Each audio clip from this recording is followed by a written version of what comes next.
나의 목자시니 내게 부족함이 없으리로다. 그가 나를 푸른 풀밭에 누이시며 실만한 물가로 인도하시는도다. 내 영혼을 소생시키시고 자기 이름을 위하여 의의 길로 인도하시는도다.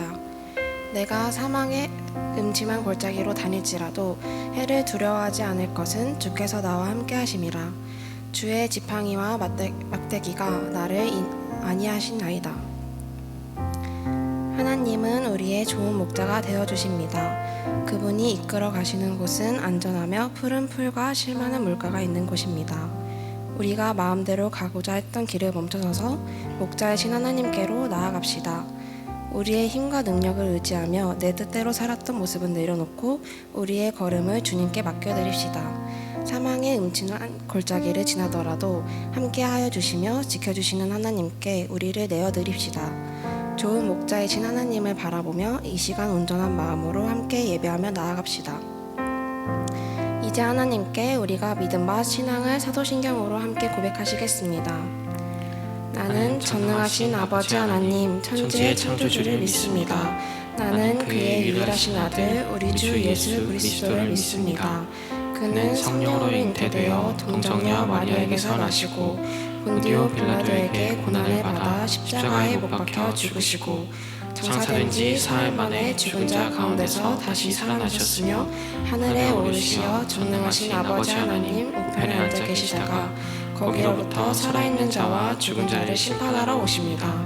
나는 성령을 믿으며 거룩한 공교회와 성도의 교제와 죄를 용서받는 것과 몸의 부활과 영생을 믿습니다. 아멘.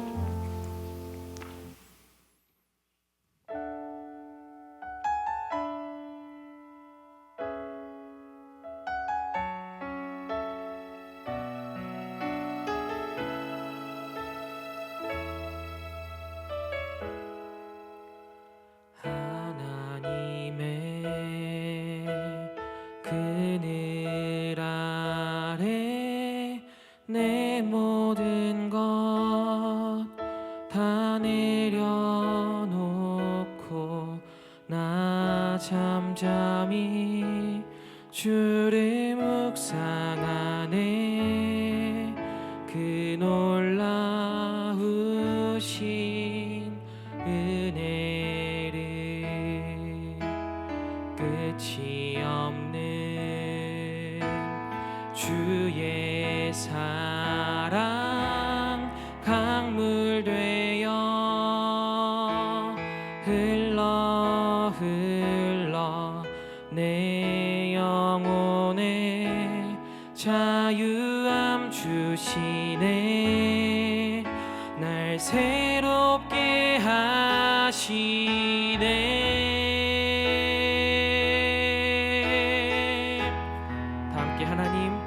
하나님 사랑 그 사랑 날 자유케 하네. 하나님 사랑 그 사랑 날 회복해 하네. 그 주님의 사랑을 의지하며 처음부터 노래합시다. 하나님의 그늘 아래 하나님의 그늘 아래 내 모든 것 다 내려놓고 나 잠잠히 주를 묵상하네. 그 놀라우신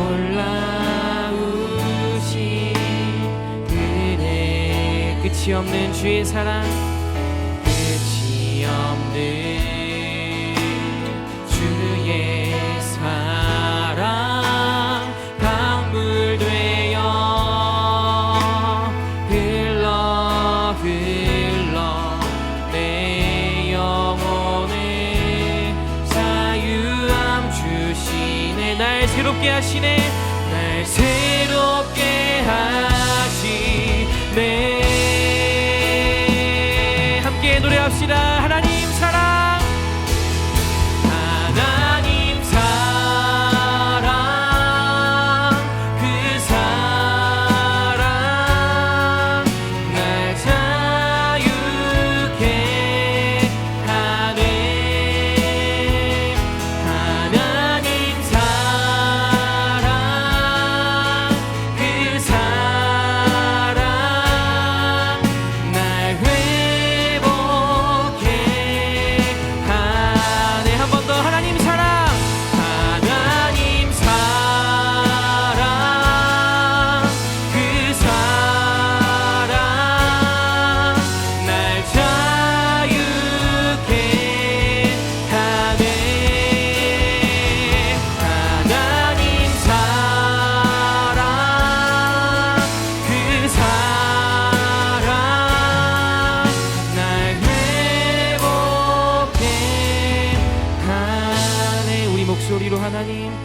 사랑 그 사랑 날 회복해 하네. 우리의 찬양의 고백처럼 이 시간 우리가 주님 앞에 온전히 그 사랑을 구하며 나아가기 소망합니다. 우리 먼저 함께 기도할 때 오늘의 예배 가운데 우리가 주님의 은혜만을 구하게 하여 주시옵소서. 그 은혜를 묵상하게 하여 주시옵소서. 모든 것을 예비하시는 그 주님을 온전히 신뢰하게 하여 주시고 그 속에서 우리에게 보여주신 그 주님의 사랑을 우리가 깨닫고 알아가고 경험하는 시간 되게 하여 주시옵소서. 이러한 마음 가지고 함께 우리 목소리로 주님 앞에 기도해 나가겠습니다. 기도합시다. 하나님 아버지 감사합니다. 예배 자리 가운데 우리가 주님 바라보기 소망합니다. 우리가 주님 알기 소망합니다. 그 영원한 그늘 아래에서 그 주님의 품만 우리가 찬양하게 하여 주시고 그 주님의 말씀을 듣게 하여 주시고 우리 가운데 흘러들어오는 그 주님의 음성을 주님의 말씀을 그 주님의 사랑을 통해 우리가 회복되게 하여 주시옵소서. 주님 찬양하게 하여 주시옵소서. 주님 구하게 하여 주시옵소서.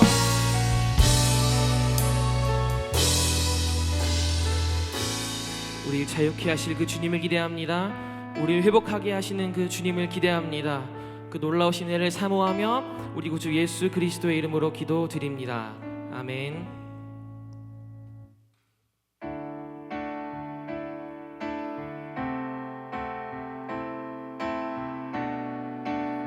우리 함께 찬양하며 나아갑시다. 하늘에 계신 아버지, 하늘에 계신 아버지, 그 크신 사랑은 가득 차고도 넘쳐 이곳에 흘러내리네. 우리는 그 사랑을 받아 조심스레 이어가네.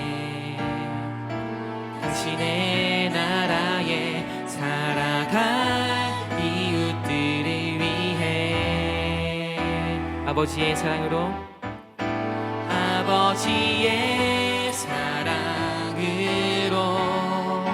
이곳에서 사랑을 이어가네.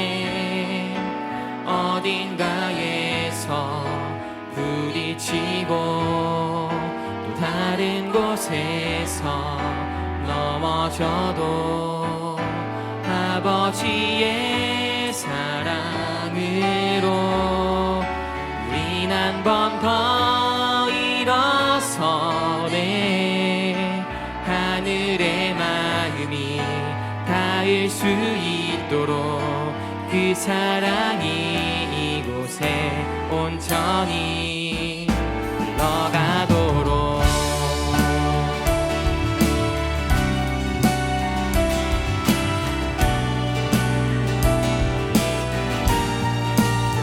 우리가 의지하고 우리가 찬양하는 주님의 사랑을 우리 이제는 일어나서 각자의 자리에서 함께 찬양하며 나아갑시다.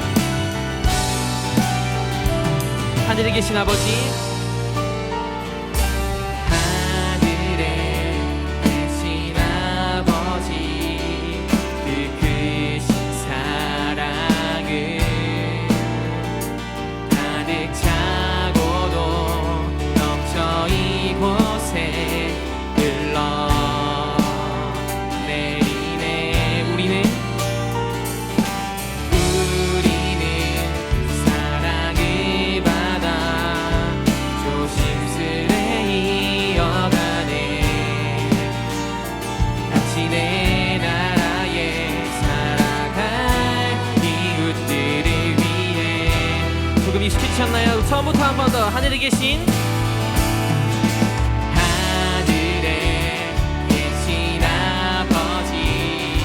그 크신 사랑을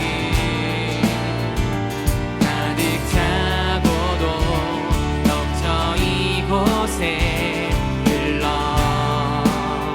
흘러내리네. 우리는 그 사랑을 받아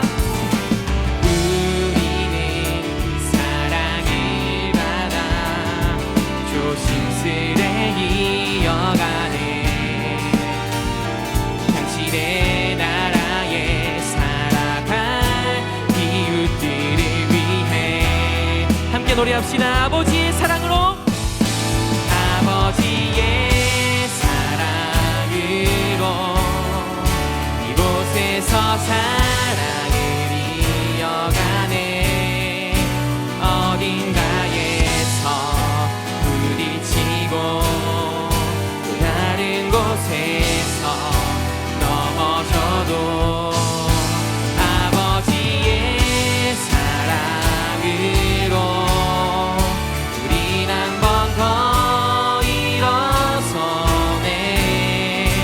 하늘의 마음이 닿을 수 있도록 그 사랑이 이곳에 온전히 흘러가도록.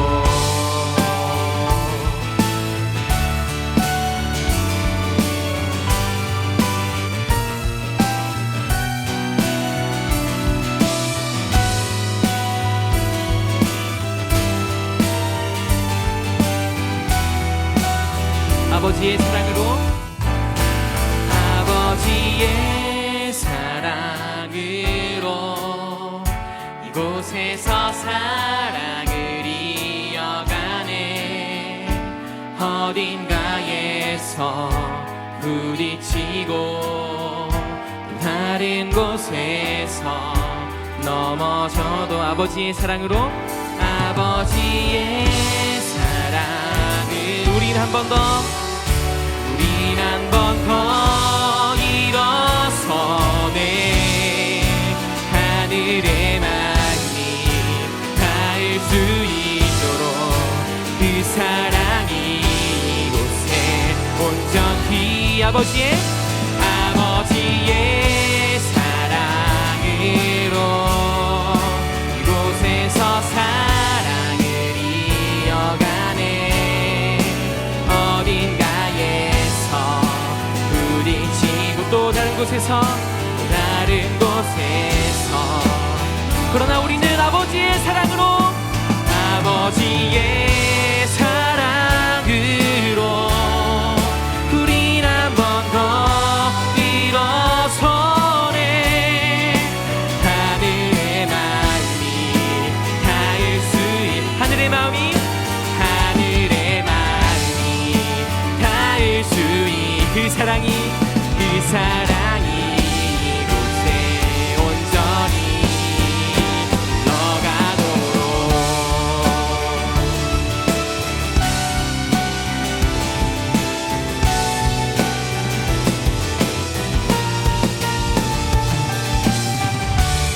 오늘 우리를 여기까지 인도하신 주님, 우리가 아버지의 사랑을 의지하며 나아갑니다. 그 사랑을 함께 소망합니다. 그 사랑을 찬양하기 원합니다. 주님은 높이 말아줄 수 없어서. 할렐루야.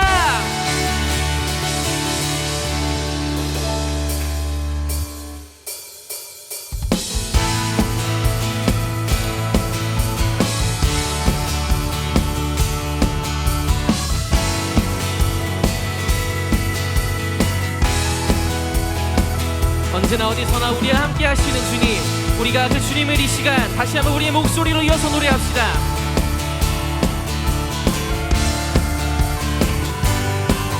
함께 고백합니다. 나 가난할 때도, 나 가난할 때도, 나 부유할 때도 언제나 주님을 의지해. 큰 시험이 와도, 큰 시험이 와도, 감사가 넘쳐도 언제나 주님을 의지해. 믿음으로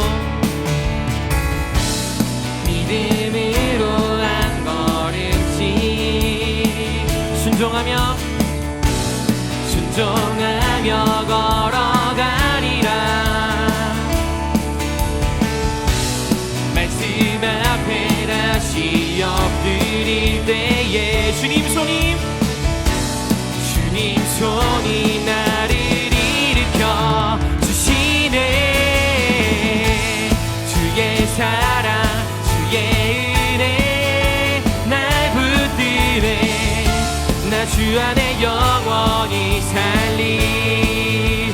주의 나라, 주의 권세, 주의 나라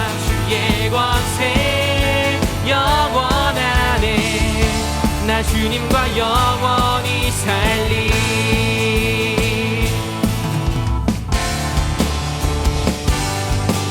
우리 다시 한번 선포합시다. 나 가난할 때도,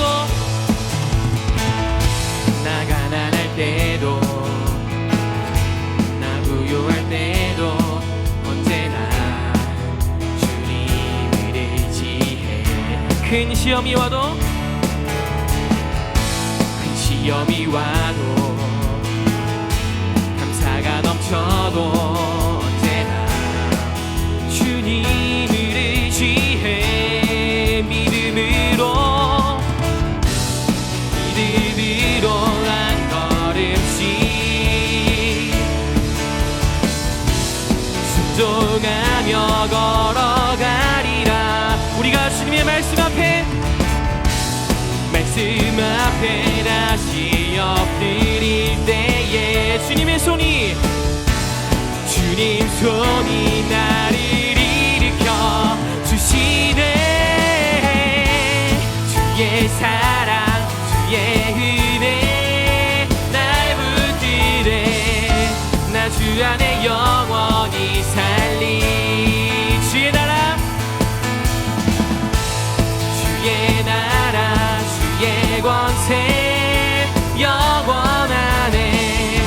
나 주님과 영원히 살리. 우리의 고백으로 믿음으로 한 걸음씩, 믿음으로 한 걸음씩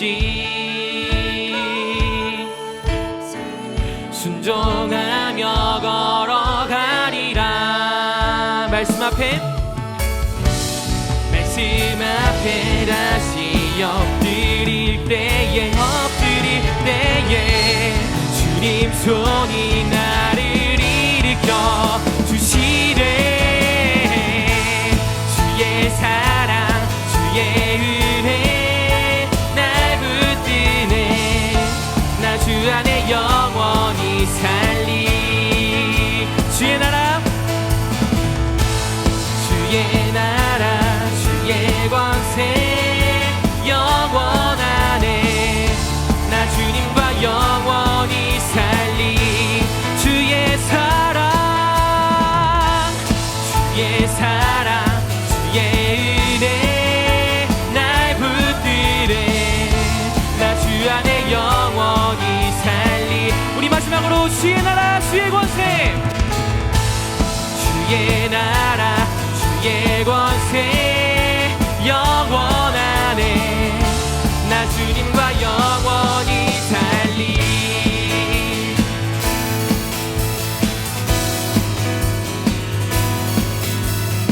우리가 그 주님의 사랑 안에 거기 소망합니다.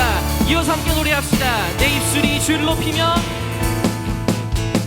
내 입술이 주를 높이며, 내 호흡이 주를 섬기니 무엇이 나를 두렵게 하리.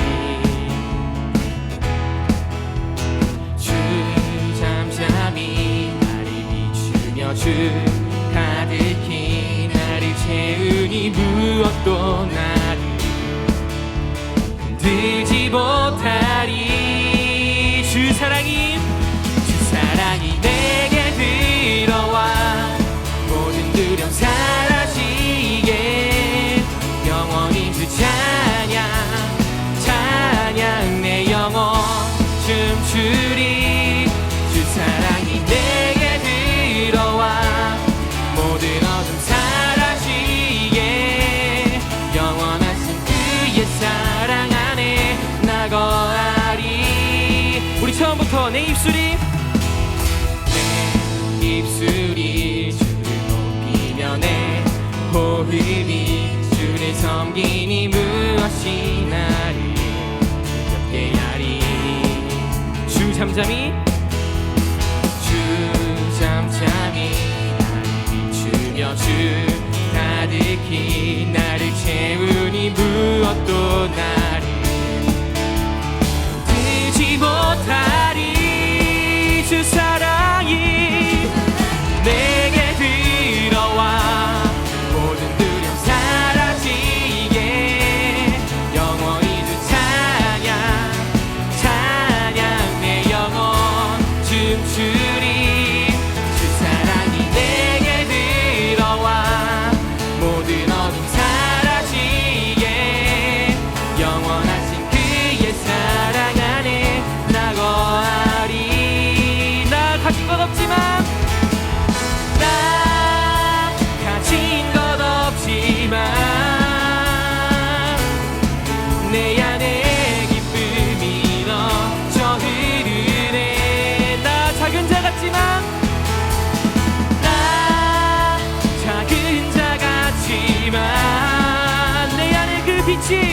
내 안에 빛이 눈먼 땅을 비추리. 주 사랑이 내게 들어와 모든 두려움 사라지게 해. 영원히 주 찬양 찬양 내 영혼 춤추리. 주 사랑이 내게 들어와 모든 어둠 사라지게 영원하신 그의 사랑 안에 나 거하리.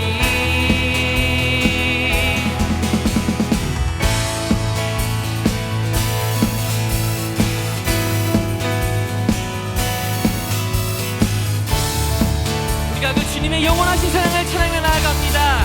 주님 찬양합니다. 할렐루야.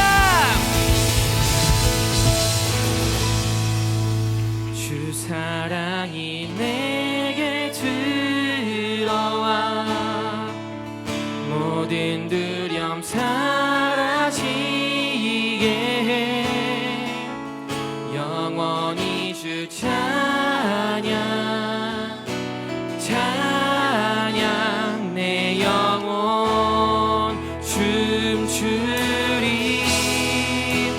주 사랑이 내게 들어와 모든 어둠 사라지게 해. 영원하신 그의 사랑 안에 나 거하리. 우리 두 손 들고 한 번 더 고백합시다. 주 사랑이 내게 주 사랑이 내게 들어와 모든 두려움 사라지게 해. 영원히 주 찬양 찬양 내 영혼 춤추리. 주 사랑이 내게 들어와 모든 어둠 사라지게 해. 영원하신 그의 사랑 안에 나 거하리. 우리 시간 주님 앞에 우리의 목소리를 겨워 나아갑시다. 주님, 우리가 고백했던 그 찬양의 가사처럼 주님을 의지하게 하여 주시옵소서. 우리가 가난할 때에도 우리가 부유할 때에도 주님만을 찬양하게 하여 주시고 우리가 환난과 고난 중에 있을 때에도 주님만을 기억하게 하여 주시옵소서. 결코 흔들리지 않는 그 주님의 사랑 가운데 영원히 거할 수 있도록 우리에게 담대함이 허락하여 달라고 주님 앞에 우리 주여 한번 부르짖고 기도합시다. 주여, 우리가 주님을 예배합니다. 주님의 사랑을 의지합니다. 그 주님의 사랑에 갈급합니다. 하나님 아버지, 시간 가운데 예배하는 모두에게 그 주님의 넘치는 사랑을 허락하여 주시고 어떠한 상황에도 우리가 굴하지 않고 주님의 사랑 가운데에서 예배하고 찬양하고 그 말씀대로 살아갈 수 있도록 우리에게 은혜를 허락하여 주시옵소서.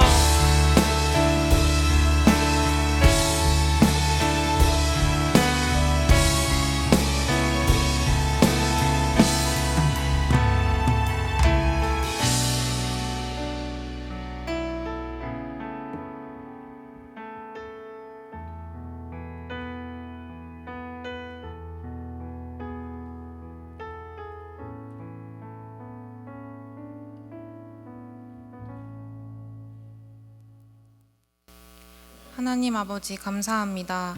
지난 한 주간도 저희를 지켜주시고 예배의 자리로 인도하여 주신 그 은혜에 감사드립니다.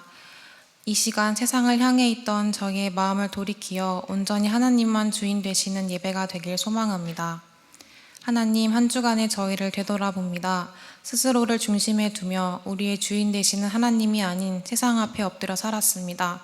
세상과는 구별되지 못한 채 죄를 향한 삶을 살아왔음을 고백하오니 이 시간 깊이 반성하며 회개하는 시간 되게 하여 주시옵소서. 각자의 삶을 위해 기도합니다. 끊임없는 경쟁과 성공에 대한 압박이 가득한 세상 속에서 믿음의 길을 걸어가는 것이 버겁고 힘들 때가 많습니다. 연약한 저희들을 붙들어 주시고 세상에 저항할 수 있는 용기를 허락하시어 주님의 말씀을 등불 삼게 하시옵소서. 몸과 마음이 힘든 청년들이 있습니다. 우리의 모든 필요를 아시는 주님께서 그들의 다친 몸과 마음을 치유하시어 주 안에서 평안 누리게 하여 주시옵소서.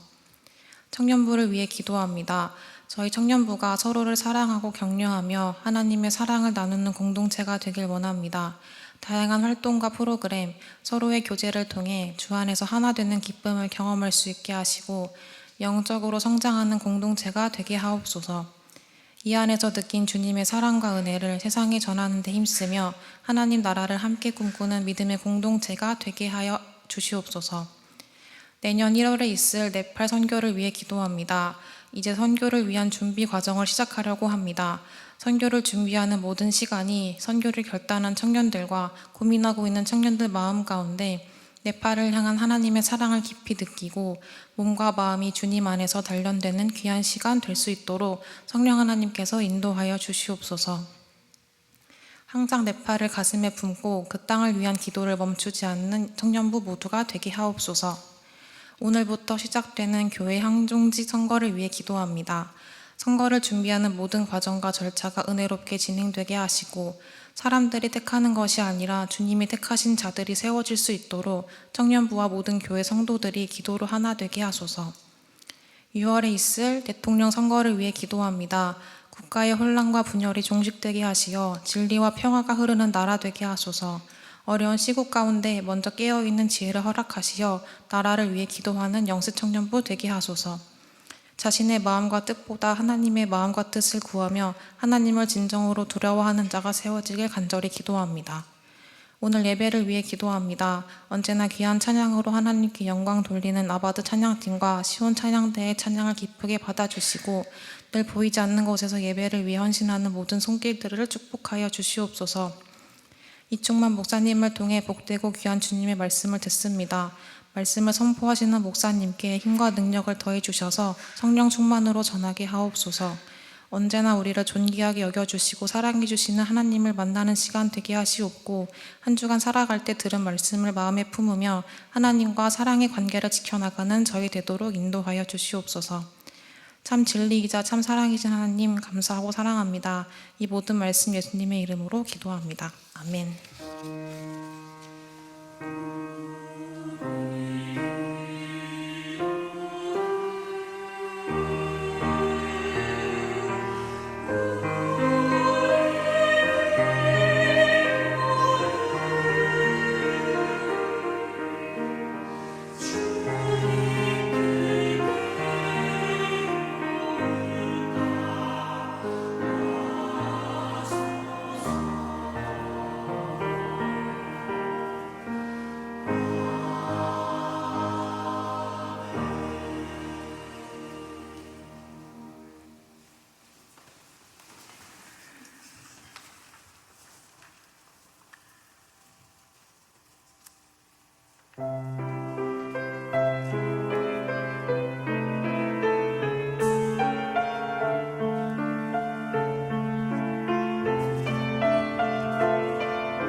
하나님께 영광의 박수 올려드리겠습니다.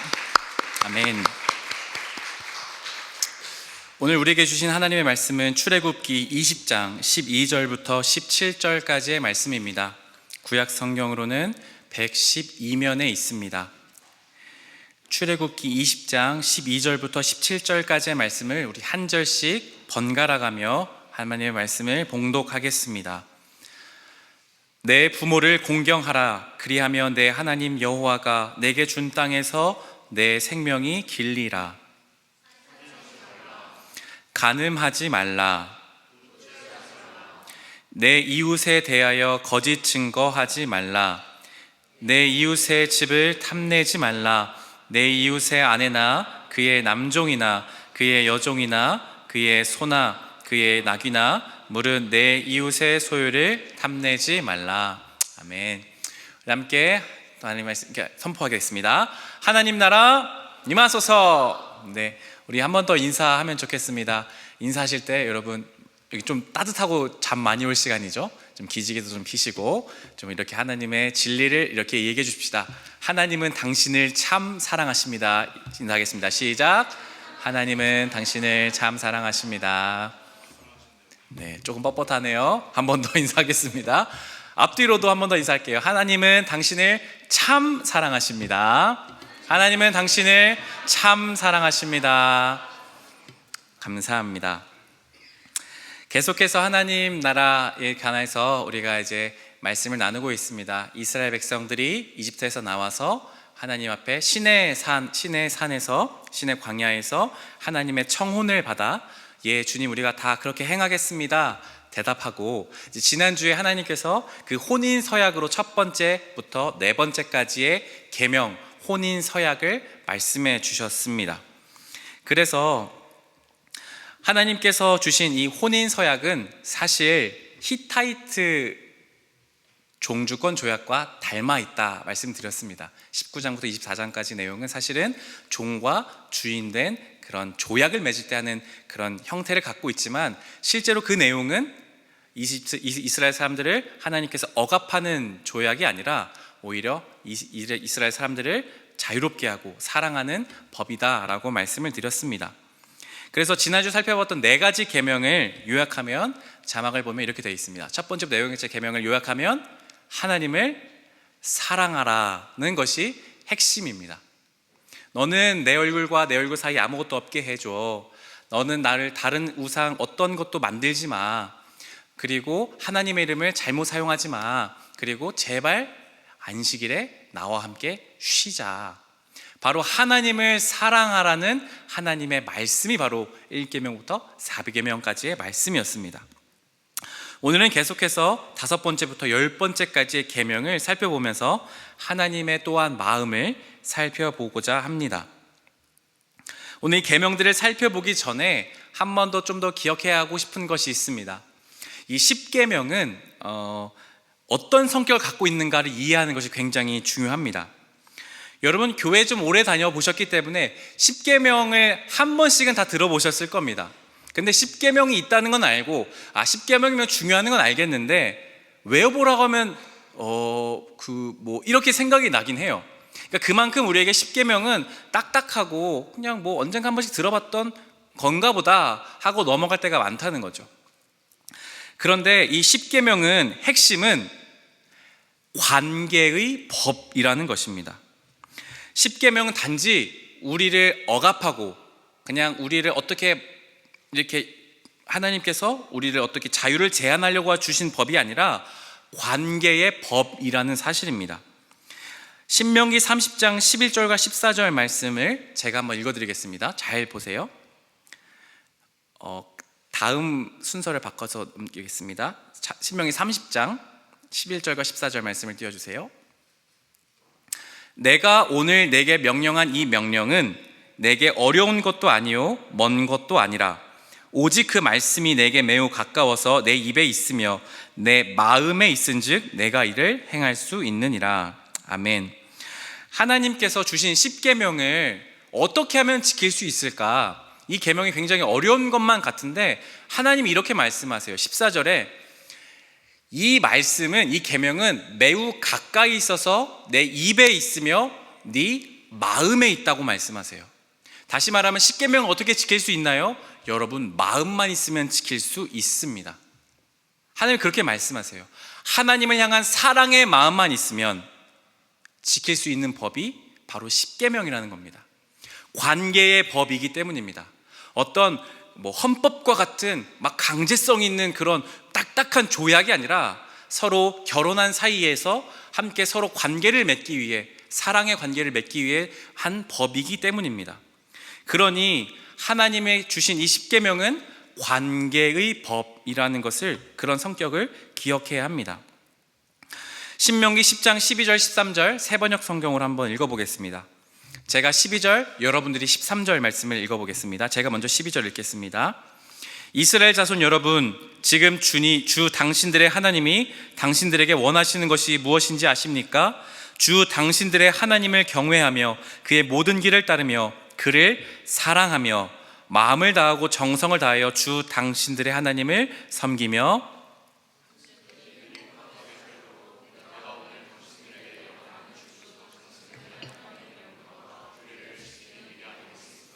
아멘. 하나님은 분명히 말씀하세요. 하나님이 이 10계명을 주시는 이유는 딱 하나입니다. 13절에 당신들이 뭐 하도록요? 행복하게 살도록 주셨다는 겁니다. 이 계명을 지키면 여러분 행복해진다는 겁니다. 하나님이 이 계명을 주신 이유는 우리의 삶이 행복하게 하기 위해서 주신 것이라는 겁니다. 심리학자들이나 여러 책들을 살펴보거나 또 유튜브에 이런 여러 가지 내용들 있잖아요. 테드나 세바시나 이런 걸 보면 그런 게 있어요. 당신의 인생이 행복해지는 방법, 5가지 비결, 그런 내용들이 있습니다. 저도 그런 거를 좀 보는 걸 좋아합니다. 그런데 그런 걸 몇 개 살펴보고 책들을 보면 공통적인 것들이 있습니다. 다른 것도 있지만 공통적인 것 중에 하나는 무엇이냐면 바로 관계가 좋아야 한다는 것입니다. 당신 주변 사람과의 관계가 좋은 사람이 행복해질 수 있습니다 라고 말하는 경우가 굉장히 많았습니다. 돈을 아무리 많이 벌어도, 아무리 높은 권력이 있더라도 사람과의 관계가 틀어지면 그 사람은 그다지 행복감을 느끼지 못한다는 그런 결과들이 많이 있다는 것이죠. 그러니까 하나님이 오늘 우리에게 주신 이 10계명은 바로 관계의 법입니다. 왜요? 관계가 바를 때 행복할 수 있기 때문입니다. 그래서 오늘 5번째부터 10번째까지의 계명은 바로 이웃 사랑을 위한 법입니다. 자막을 하나 더 보여주세요. 10계명은 바로 마음의 법, 무엇 안에서요? 관계 안에서 지킬 수 있는 법이며 우리에게 행복을 주시고자 하는 법입니다. 그러니까 10계명을 너무 딱딱하게만 생각하지 말아주세요. 그래서 그 내용을 오늘 좀 더 살펴보려고 합니다. 계명을 하나하나 살펴볼 텐데요. 한번 넘겨주시면 5번째 계명은 이렇게 되어 있습니다. 내 부모를 공경하라. 6번째, 살인하지 말라. 7번째, 간음하지 말라. 8번째, 도둑질하지 말라. 9번째, 거짓 증거하지 말라. 10번째, 내 이웃의 집을 탐내지 말라. 이걸 또 한마디로 요약하면 내 이웃을 사랑하라는 계명이 되는 것입니다. 내 이웃과의 관계를 바르게 하라는 법이죠. 그렇게 해서 이제 오늘 이 5번째 계명부터 10번째 계명까지를 하나하나 살펴보면서 어떻게 우리에게 주님이 원하시는지를 살펴보겠습니다. 5번째 계명, 바로 내 부모를 공경하라입니다. 인간이 태어났을 때 가장 먼저 맺는 관계가 무엇일까요? 바로 부모님과의 관계입니다. 바로 하나님이 이걸 먼저 말씀하시는 거예요. 가장 우리가 인간으로서 처음 맺는 그 관계, 부모님과의 관계를 올바르게 하라는 것입니다. 오늘이 무슨 주일인지 아세요? 어버이 주일입니다. 부모님의 사랑을 기억하는 주일이죠. 그래서 오늘 몇몇 청년들이 이렇게 오늘 카네이션 예쁘게 해가지고 많은 성도님들께 이렇게 감사의 마음을 전했습니다. 수고한 청년들이 있어요. 그러니까 이런 것들 하는 이유가 뭘까요? 부모를 공경하라는 이 말씀에서 시작되는 겁니다. 부모님은 바로 인간으로서 가장 먼저 맺는, 하나님 맺기 이전에 맺는 관계입니다. 그래서 공경하라는 말은 단지 그냥 부모님 말을 잘 들으라는 것 넘어서서 마음 깊은 곳에서 정말로 부모님을 향한 존경과 부모님을 향한 공경심을 가지라고 말씀하고 있습니다. 하나님이요, 다른 성경에서 이렇게 말씀하세요. 눈에 보이는 부모님을 사랑하지 않고, 눈에 보이는 사람을 사랑하지 않고 어떻게 눈에 보이지 않는 하나님을 사랑하겠느냐 고 말씀하세요. 그러니까 우리에게 가장 먼저 맺는 관계인 부모님을 향한 우리의 사랑과 공경이 곧 하나님을 향한 사랑이기도 한 것입니다. 물론 부모님을 사랑하는 것 너무 잘 압니다. 그런데 우리 안에는 사실 부모님을 사랑하기 참 어려운 환경에 있는 사람들도 있을 겁니다. 부모님이 우리에게 모두 다 사랑해 주시지만 때로는 그렇지 않은 경우도 종종 보기 때문입니다. 물론 그런 예외적인 경우가 있어서 부모님을 사랑하는 것은 매우 어려울 수 있습니다. 그러나 바로 이 부모님을 공경하라는 것 안에는 바로 자식된 도리로서 부모님을 공경하는 것뿐만 아니라 부모님이 우리를 향한 사랑의 내용도 함께 포함되어져 있습니다. 바로 가족이라는 가장 인간의 기본적인 이웃을 향한 그 사랑의 관계가 가장 먼저 시작되는 곳이기 때문입니다. 그래서 부모님을 공경하기 어려운 사람들은 여러분 힘드시겠지만 기도하셔야 됩니다. 내가 부모님을 사랑할 수 있는 마음을 주시도록 말입니다. 그렇게 해서 가장 처음 맺는 관계에 대한 하나님의 말씀, 내 부모를 공경하라는 계명을 주시고, 6번째 계명은 이렇게 되어 있습니다. 살인하지 말라. 혹시 이 중에 살인해 보신 분 계세요? 손 한번 번쩍 들어 보시겠어요? 여기 계시지 않겠죠, 살인하신 분은? 그래서 이 계명은요, 사실은요, 우리가 좀 되게 쉽게 넘어갈 때가 있습니다. 살인하는 건 쉽지 않으니까요. 그런데 이 계명은 사실은 좀 더 깊이 들어가 보면 살인이라는 말은 생명에 대한 존엄을 지키라는 의미를 담고 있습니다. 인간 자체에 대한 하나님이 주신 생명은 매우 매우 소중한 것입니다. 왜냐하면 하나님은 우리를 하나님의 형상을 따라 지었기 때문입니다. 자, 우리 앞뒤 사람과 옆에 사람 좀 쳐다보시겠어요? 어떠세요? 하나님의 형상 같으신가요? 보면 너무 웃음이 나는 아름다운 형상인가요? 믿음의 눈으로 바라보십시오. 하나님의 형상이에요. 하나님이 아름답게 지으신, 실수하신 게 아닙니다. 하나님이 다 아름답게 만드신 거예요. 네? 아름답게 봐야 됩니다. 하나님이 아름답게 지으셨기 때문에 여러분은 여러분 자체로 소중해요. 여러분 자체로 소중합니다. 혹여나 어딘가에 장애가 있거나 불편함이 있더라도 그 사람의 생명은 소중한 겁니다. 하나님이 주신 생명이기 때문입니다. 그것을 존엄하게 지키라고 주님은 살인하지 말라는 계명에 담고 있습니다. 좀 더 가서 신약 성경에 가면 예수님이 이 계명에 대해서 이렇게 갖고 와서 말씀하세요. 너희가 살인하지 말라는 말씀 들었지? 나는 너희에게 말한다. 누구든지 야, 이 바보야, 멍청아 라고 말하는 사람마다 지옥불에 떨어질 것이다 라고 말씀하세요. 사람을 무시하는 태도 그 자체가 이미 살인하는 태도라고 주님은 말씀하십니다. 심지어 요한일서에서는 사람을 미워하는 자마다 이미 그 사람을 살인했다고 말씀합니다. 이게 무슨 의미인가요? 그 사람을 미워하고 그 사람에 대한 생명을 존중하지 않는 것은 하나님에 대한 무시이자 하나님을 향한 살인과 같다고 하는 것입니다. 우리 마음에 생명을 향한 진정한 존중, 타인을 향한 온전한 관계를 맺기 위해 생명을 소중함을 가지라는 말인 것입니다. 지난번 사역하는 교회에서 충격적인 이야기를 들었습니다. 그때가 지금으로부터 10년 정도 된 건데, 제가 안양에서 사역했었거든요. 거기도 학원가가 있어요. 거기도 되게 치열하게 막 대치동만큼이나 유명한 학원가거든요. 스카이캐슬 나왔던 그 학원가예요. 거기 있던 친구가 한 명이 1등급 받는 친구가 있었거든요. 그 친구가 이제 교회에 와서 이렇게 차 타고 데려다 줄 때 뭐라고 했냐면, 실제로 했던 말입니다. 목사님, 그때는 전도사님이었으니까, 전도사님 그거 아세요? 저희 노는 친구들은 다 1등급 친구들끼리만 놀아요. 만약에 걔 모의고사 봤을 때 2등급 떨어지잖아요. 우리 걔 바로 따돌려요 라고 말했습니다. 그래서 제가 귀를 의심했습니다. 2등급 되면 안 놀아 걔랑? 왜? 걔는 2등급이잖아요. 사람이 아니라 등급으로 사람을 매기는 거죠. 인간에 대한 인격이나 존중심이 없어지는 사회가 바로 지금 아닙니까?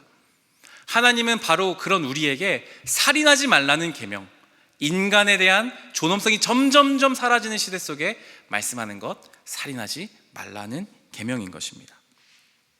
7번째 계명, 바로 간음하지 말라. 사람을 쾌락의 객체로 전락시키지 말 것.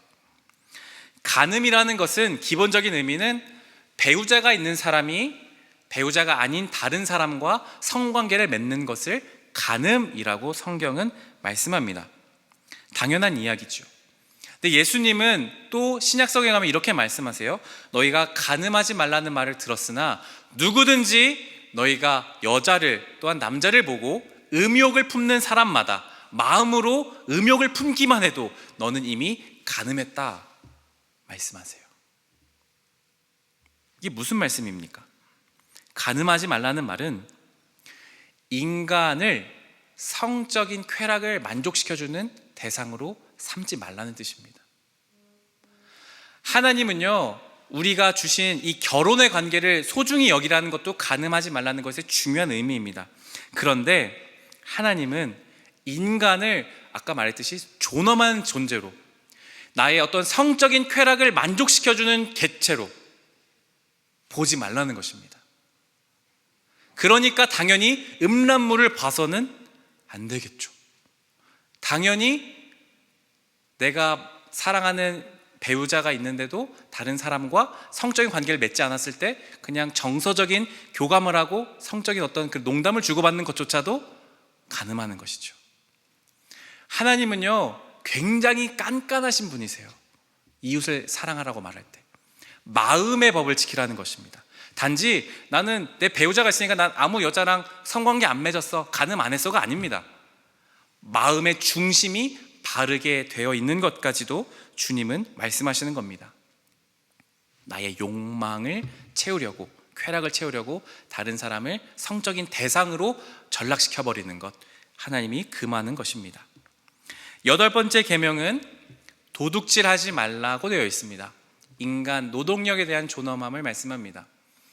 도둑질하지 말라는 것은 사실 히브리어 성경을 좀 살펴보고 이 당시의 배경을 살펴보면 조금 더 명확한 의미는 이런 겁니다. 인신 납치하지 말라는 겁니다. 그러니까 사람을 납치하지 말라는 뜻에 가깝습니다. 무슨 말이냐 하면 오늘로 따지면 막 그런 거 있잖아요. 막 새우배에 너 보내버린다, 너 팔아서 새우배에 막 넘겨버린다, 막 그런 말 하잖아요. 그런 의미입니다. 이 당시에는 노동력이 너무너무 중요했기 때문에 실제로 인신 납치가 있었습니다. 납치해서 노예로 팔아버리는 행위가 있었죠. 하나님은 그걸 금하는 것입니다. 무엇을 의미할까요? 하나님은 당연히 그런 인간의 존엄성뿐만 아니라 인간이 가지는 노동력에 대해서 소중히 여기라는 말씀이기도 합니다. 여러분들 직장을 다니시는 분들 노동하시죠? 굉장히 거룩한 일입니다. 하나님의 일을 한다고 하는 저만, 목회자만 거룩한 일을 하는 게 아니라 여러분 직장에서 하는 모든 일이 하나님 안에서 거룩한 일입니다. 주님은 여러분의 노동력을 소중하게 생각하세요. 학생들 학업하는 거 마찬가지로요. 조금 더 나아가면 그러면 노동력에 대한 대가를 정당하게 지불하는 것, 그것도 바로 여기에 포함되는 거겠죠. 나중에 여러분 돈 많이 버셔서 사장님 되시고 회장님들 다 되시길 축복합니다. 그때에 직원들 고용하실 때 최저임금보다 좀 더 많이 주세요. 그리고 정당한 대가를 지불해 주세요. 하나님이 그걸 원하시는 거예요. 왜? 같이 잘 살아야 되니까요. 요즘 시대를 신자유주의 시대라고 합니다. 그냥 우리가 살아가는 세상이 이미 그렇게 흘러가고 있습니다. 어떤 시대인가요? 돈이 많은 사람은 더 돈이 많아지죠. 돈이 없는 사람은 더 돈이 없어집니다. 가만히 있으면요. 이게 옳은 세상일까요? 하나님 기뻐하시는 세상일까요? 그건 주님이 기뻐하지 않는 세상 같습니다. 성경에서 말하는 하나님 나라의 세상은 돈이 많은 사람이 있을 수도 있고 돈이 없는 사람이 있을 수 있다. 그러나 돈이 많은 사람들이 돈이 없는 사람을 있는 힘껏 도와줘야 된다는 것입니다. 그런 세상을 우리가 만들어 가야 되는 책임이 그리스도인 된 여러분들에게 있습니다. 나만 잘 먹고 잘 사는 거 그 도둑질하는 겁니다. 힘 없는 사람들, 노동력을 인정받지 못하는 사람들을 돌보는 것도 이 계명 안에 우리가 생각해야 하는 중요한 책임인 것입니다. 9번째 계명입니다. 9번째 계명은 거짓 증거하지 말라. 바른 재판으로 하나님의 공의가 실현된다. 거짓 증거, 당연히 여러분 거짓말하는 거 하지 말라는 말씀입니다. 그럴듯하게 뭐 할게요 이렇게 빈말 거짓말하지 말라는 말씀도 포함되지만 더 깊이 말하면 여기 안에서는 거짓 증인으로 서지 말라는 말씀입니다. 이 당시에는 재판이 이루어질 때 정말 중요한 것이 증인이었습니다. 지금도 우리가 증인 있죠, 재판할 때.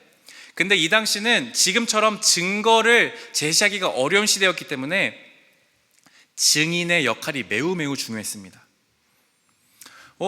제가 그 건열님 봤는데 어제 사람 때리던데요? 라고 증언하면요, 그 말이 법정에서 정리하면요 실제가 되는 거예요. 근데 건열님이 안 그랬거든요. 근데 제가 증언하면요, 근데 옆에 사람이 한 사람도 저도 봤어요. 그러면 건열님은요 사람을 때린 사람이 돼서 처벌받습니다. 하나님 그걸 하지 말라는 거예요. 왠 줄 아세요? 약자가 가장 마지막에 보호받아야 되는 것이 뭔지 아세요? 법입니다. 재판입니다. 힘 있는 사람에게 휘둘릴 수도 있습니다. 그런데 법 앞에서만큼은 공정해야 됩니다. 왜냐하면 법은 곧 하나님의 정의와 공의가 실현되는 곳입니다. 근데 거기서 거짓말을 해서 힘 없는 사람이 더 착취당하거나 부당한 판결을 받는다? 하나님이 진노하세요. 그건 성경에서 여러 번 강조하신 건지 뭔지 아세요? 너희 재판 굽게 하지 말아라. 재판 뇌물 받고 하지 말아라. 재판 똑바로 해라. 정의와 공의 지켜라. 진짜 많이 말씀하세요. 왠 줄 아세요? 약자들이 마지막까지 지켜야 될 게 바로 법이기 때문입니다. 저는 법 전공 안 했는데요, 민주주의 사회가 살아가는 여러분, 대통령을 뽑죠. 이제 아까 기도도 했지만 선거하죠. 그러면 그런 법이 더 잘 지켜지는 사회가 될 수 있도록 여러분 투표도 잘 하셔야 되고요, 정치도 잘 아셔야 된다는 겁니다. 그게 우리의 그리스도인 된 삶의 책임감인 거죠. 그 안에 이 계명 안에 거짓 증거하지 말라는 계명 안에 모두가 포함된 것입니다. 마지막 10번째 계명입니다. 내 이웃의 집을 탐내지 말라. 골로새서 3장 5절에서는 이렇게 말씀하십니다. 탐심은 우상 숭배니라. 모든 욕망을 채우는 것이 행복이 아니다. 제가 존경하는 김기성 목사님이란 분이 본인 책에서 이렇게 말합니다. 이 시대를 가리켜서 욕망의 평준화가 된 시대다라고 정의합니다. 욕망의 평준화가 된 시대. 무슨 말이냐 하면 과거에는 부자들만이 누릴 수 있는 욕망의 거리들이 있었습니다. 힘없는 농부들은 소박하게 자신들만의 욕망이 있었습니다. 그냥 그것만 채워지면, 그냥 끼니만 해결되면 행복하게 살았다는 거예요. 그런데 지금 정보가 발전된 이 세상 속에서는 모든 욕망들이 평준화되는 거예요. 그러니까 누구나 다 똑같은 걸 누리고 싶어 하죠. SNS를 보죠. 그러면 누구나 다 나도 여행을 가야만 행복할 것 같다고 생각합니다. 그 가방을 나도 가져야만 행복할 것 같습니다. 그런 사진을 찍어야만 나도 행복할 것 같습니다. 모든 욕망을, 다른 사람이 누리는 모든 욕망을 나도 채워야만 행복해지겠지라고 생각하는 것, 그것이 바로 탐심을 금하라가, 다른 이웃의 집을 탐내지 말라는 것에 의미가 담겨져 있습니다. 탐내지 말라는 것, 어떻게 하면 탐내지 않을 수 있을까요? 어떻게 하면 그렇게 될 수 있을까요? 감사해야 되는 겁니다. 이미 우리의 삶에 주신 좋은 것들이 정말 많아요. 우리는 그것들을 발견하지 못해요. 그리고 계속 눈을 돌려서 우리에게 없는 것을 봅니다. 그리고 박탈감을 갖죠. 그리고 다른 사람들의 욕망까지도 내 것으로 만들어서 나도 그걸 해야 돼, 나도 그렇게 살아야만 행복해 라고 말하고 있습니다. 그런 삶의 태도를 주님이 금하십니다. 왜냐하면 그게 행복이 아니기 때문이에요. 진정한 행복은 주신 것 안에서 감사하고 하나님과의 관계와 이웃과의 관계가 올바르게 되는 것입니다. 서로 비교하지 않을 때, 남의 것을, 남의 욕망을 내 것으로 삼지 않을 때 우리는 남을 진정으로 사랑할 수 있습니다. 다른 사람의 부러움을 갖잖아요. 그 사람 사랑 못해요. 그 사람을 존경하면서도 막 부러워하면서도 복합적인 감정이 들어요. 그 사람을 사랑 못합니다, 우리는. 그래서 탐내지 말라고 주님은 말씀하십니다. 말씀을 정리해 볼까요? 10계명은 무슨 법이라고 했습니까? 마음의 법입니다. 하나님을 사랑하는 법이, 사랑하면 지킬 수 있는 법입니다. 1계명부터 4번째까지 계명은 하나님 무엇을 말씀하십니까? 하나님을 사랑하라고 말씀하세요. 그러면 여러분, 하나님을 사랑하면 어떻게 될까요? 자연스럽게 5번째부터 10번째 계명까지 이루어집니다. 이웃을 사랑하게 되어져 있습니다. 자막을 보여주실래요? 10계명은 하나님의 사랑, 하나님의 사랑, 그리고 이웃 사랑으로 흘러가는 하나님의 선순환의 법입니다. 먼저 하나님을 사랑하잖아요.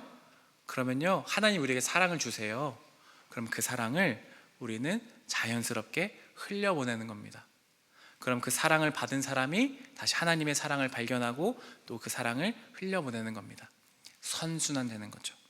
하나님이 원하시는 하나님의 나라가 이것입니다. 10계명에 담긴 하나님의 나라인 것이죠. 함께 찬양하도록 하겠습니다.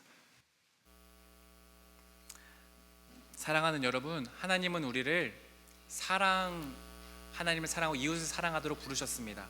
그것은 우리가 행복해지도록 부르신 것입니다. 진정한 사랑은 관계 안에서 누릴 수 있기 때문입니다. 우리의 신앙이 공허한 이유는 뭔 줄 아세요? 우리의 신앙이 공허한 이유는 하나님만 사랑하고 기도했는데 이웃으로 사랑이 흘러가지 않기 때문입니다. 우리의 사랑이 우리 안에서만 고이는 것이 아니라 흘러감으로 이 땅 안에 하나님의 사랑이 흘러 넘쳐서 그 사랑이 날마다 선순환되는 그런 하나님의 나라를 이루어갈 때 진정한 우리는 하나님의 사랑과 신앙 가운데로 나아갈 수 있습니다. 이 시간 오늘 함께 했던 찬양, 아버지의 사랑으로 찬양하며 주님께 나아가겠습니다.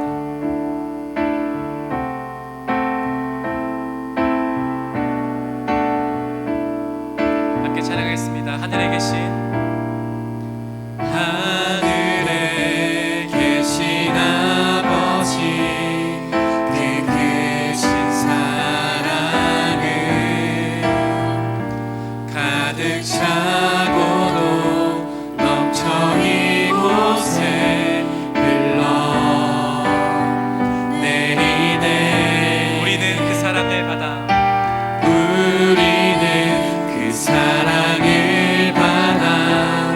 조심스레 이어가네. 당신의 나라에 살아갈 이웃들을 위해. 우리 한 번 더 처음부터 하늘에 계신 아버지, 하늘에 계신 아버지, 그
기도하며 주님께 나아가겠습니다. 여러분, 하나님께서 우리에게 주신 십계명은 단지 우리를 억압하려고 주신 법이 아니라 우리를 정말로 행복하기 하기 위해서 주신 법입니다. 그것은 하나님을 사랑하고 이웃을 사랑하도록 주님께서 우리에게 명령하신 법입니다. 하나님을 사랑하고 이웃을 사랑할 때에만 비로소 우리가 진정한 행복과 하나님 안에서 인간다운 삶을 살아갈 수 있기 때문입니다. 오늘 이 말씀을 기억하며 주님께 나아갈 때, 주님, 우리가 이 말씀들을 기억하며 하나하나 우리가 다 지킬 수 없을 때라도 하나님 우리를 도와주셔서 그 계명들을 온전히 실천함으로 진정한 하나님 나라의 삶을 실천한 우리의 삶이 될 수 있게 달라고 우리가 다시 한번 주님께 기도하며 우리의 결심을 올려드리며 기도하며 나아가겠습니다. 기도합시다.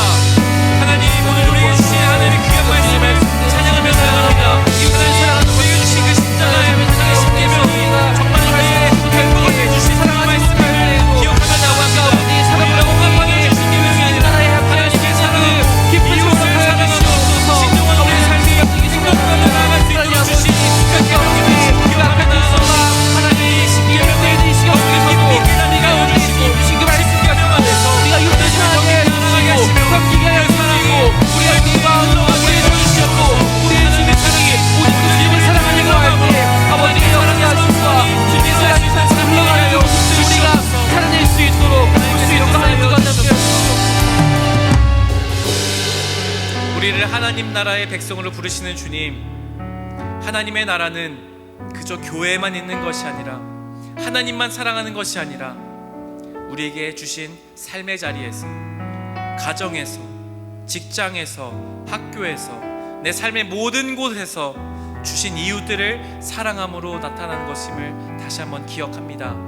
주님, 우리에게 주신 그리스도인으로서 우리가 다 행하겠습니다 서야겠던 것처럼 이 말씀을 우리가 굳게 마음 가운데 지키며 살아가게 하여 주시옵소서. 주님, 어딘가에서 때로 부딪힙니다. 어딘가에서 넘어지기도 합니다. 이 계명을 때로 잊기도 합니다. 그러나 주님, 우리에게 주신 이 말씀들의 계명을 잊지 않게 하여 주시고 다시 한번 일어나게 하시는 주님의 사랑으로 하나님 온전히 이 말씀들이 이 모든 것 안에, 하나님 주신 모든 곳 안에 흘러가 하나님 나라가 우리를 통하여 이루어질 수 있도록 역사하여 주시옵소서. 그렇게 행하실 주님을 찬양하며 의지합니다. 예수 그리스도의 이름으로 기도드립니다. 아멘. 함께 일어나셔서 하나님께 찬양하며 봉헌하시겠습니다.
오늘도 하나님 사랑으로 이곳으로 불러주시고 하나님의 은혜로 이곳에서 예배하게 하여 주시니 감사드립니다.